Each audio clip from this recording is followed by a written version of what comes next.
یوٹا state ہے، انہوں نے آج سے 6 مہینے پہلے درہم اور دینار یعنی گولڈ اور سلور کوائن کو کرنسی لیا، کانسٹیٹیوشنل ریٹ ہوئی وہاں پر اس وقت۔ آپ کی ٹوٹل سیونگز جو ہیں کنورٹ ہو رہی ہیں گولڈ کے اندر، پیپل ڈونٹ بلیو ان دس، اس لیے کہ آپ نے ایک آرٹیفیشل نوٹ اتنا چھاپ دیا ہے کہ دنیا اس وقت کلیپس کے اوپر ہے۔ 14 ٹریلین ڈالر جو ہے وہ امریکہ کا قرضہ ہے ٹھیک ہے، اکیلے۔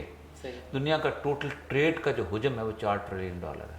ٹھیک ہے، اس کا مطلب یہ ہے صرف امریکہ نے دنیا کی پوری تجارت سے 10 ٹریلین ڈالر زیادہ نوٹ چھاپے ہیں۔ امریکہ اپنا ٹوٹل قرضہ اگر اتارنا چاہے تو اس کو 3 صدیاں لگتی ہیں، نہیں اتار سکتا۔ یہ کیا ہے؟ یہ کاغذ ہے، یہ کاغذ میں نے اور آپ نے چھاپا ہے، اور یہ 1901-2 کے بعد چھپنا شروع ہوا ہے، اس سے پہلے نہیں آتا تھا۔ اور یہی وجہ ہے کہ اس کاغذ کے نوٹ کے اوپر جب 3 لوگوں نے کام کرنا شروع کیا تو تینوں اڑ گئے۔ نجم الدین ارب خان نے شروع کیا، گورنمنٹ ٹاپل کروا دی گئی۔ مہاتیر محمد نے کیا، اس کو ہیرو بنا کے آؤٹ کر دیا گیا۔ قذافی نے افریقن یونین کو لے کیا، قذافی کا وہ حشر کیا گیا کہ ساری دنیا کے سامنے مثال بنا دی گئی۔ But it has to be done, کوئی اور راستہ رہ نہیں گیا۔ اب یہ تحریک پریکٹیکل لگتی ہے کامیاب ہوتے ہوئے؟ دیکھیں پاکستان کے اندر تو پریکٹیکلی ہو چکی ہوئی ہے۔ اچھا، لوگ اس وقت دبئی جاتے ہیں۔ جی، میں خود آج سے 4 سال پہلے میں نے ایک لون لیا تھا ہاؤس بلڈنگ کا، اپنے دفتر کا جو ملتا ہے، میں نے 4.5 لاکھ روپے کی میں نے ایک گولڈ بار خریدی تھی۔ ٹھیک، میری بیٹی کی پچھلے سال شادی تھی، صحیح، ٹھیک ہے، صحیح، میں نے وہ 12,70,000 کی بیچی ہے۔ صحیح۔ دنیا کا کوئی بینک 4 سال میں اتنا 8.5 زیادہ لاکھ منافع نہیں روپے دے سکتا۔ کیوں؟ صحیح۔ وجہ اس لیے کہ یہ کاغذ کے نوٹ نے گرنا ہی گرنا ہے۔ صحیح، ہمیں کبھی بھی منافع کی ضرورت نہیں ہوتی اگر پوری دنیا سونے کا سکہ استعمال کر رہی ہوتی۔ ہم نے فائدے میں رہنا ہی رہنا ہے، اس لیے کہ آپ کے نوٹ کے اوپر ذلت آنی ہی آنی ہے۔ آپ نوٹ چھاپو گے تو اللہ تلے کرو گے، آپ نوٹ چھاپو گے۔ اس لیے پاکستان میں 88% لوگ بینک کا رخ نہیں کرتے۔ پاکستان میں تو یہ تحریک کامیاب ہونے کا، مجھے نہیں ہوں گے تو وہ لوگ جا کے عورتیں زیور خریدیں گے، عورتوں کا زیور خریدیں گے، نہیں تو بار خریدیں گے، اور نوٹ پہ اب کوئی بلیو کرنے والا نہیں رہ گیا۔ ٹھیک ہے، ملا عمر کو کیسا لیڈر آپ سمجھتے ہیں؟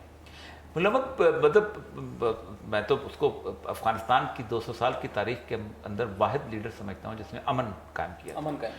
200 سال ہو گیا نا افغانستان بنے۔ افغانستان احمد شاہ ابدالی نے علیحدہ کیا تھا۔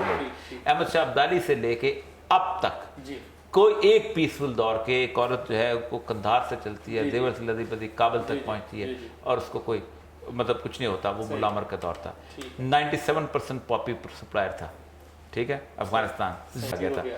آپ نے کمبوڈیا میں ہیلی کاپٹر چلائے، آپ نے جناب اس کے بعد لاؤس میں کیا آپریشن، آپ نے تھائی لینڈ میں کیا آپریشن، آپ نے کمبوڈیا میں کیا، آپ نے کوکین کے نام کے اوپر آپ